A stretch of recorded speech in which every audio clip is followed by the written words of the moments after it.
మంగళం నిత్య శుభమంగళం. హెర్నియా అనే సమస్య చాలా కామన్గా కనిపిస్తుంది. హెర్నియాకి ఒక మంచి ఆసనం ఉంది, మరీచే ఆసనం. ఈ హెర్నియా ఉన్న వాళ్ళు ఈ మరీచే ఆసనం వేయడం ద్వారా మంచి ఫలితం వస్తుంది. చాలా ఈజీగానే ఉంటుంది, ఎలాంటి ఇబ్బంది లేదు. రెండు కాళ్ళు చక్కగా ముందు తీసుకొని ఈ విధంగా తీసుకోవాలి. తీసుకున్న తర్వాత మొదలు ఎడం కాలు ఈ విధంగా మడుచుకోవాలి, పూర్తిగా మడుచుకోవాలి. మడుచుకున్న తర్వాత ఎడమ చేయి ఇలా పైకి లేపి ఈ ఎల్బో తీసుకెళ్ళి ఈ నీ జాయింట్ పక్కకి ఇలా సపోర్ట్ ఇవ్వాలి.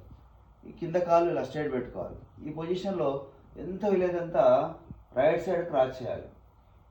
రైట్ సైడ్ ఈ విధంగా రైట్ సైడ్ క్రాస్ చేసుకుని ఈ పొజిషన్లో కపాలభాతి చేయాలి. కపాలభాతి ఎలా?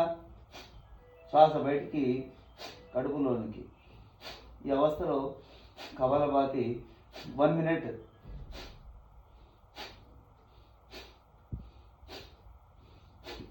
తర్వాత మళ్ళీ కాలు మార్చుకొని సేమ్ కుడికాలు ఈ విధంగా మడుచుకొని ఎల్బో సపోర్ట్ ఇచ్చేసి మళ్ళీ ఎడమవైపు సాగదీసి ఈ విధంగా కపాలభాతి 1 minute అంటే 60 strokes చేయాలన్నమాట. మళ్ళీ కాలు మార్చుకొని మళ్ళీ లెఫ్ట్ సేమ్ మళ్ళీ 60.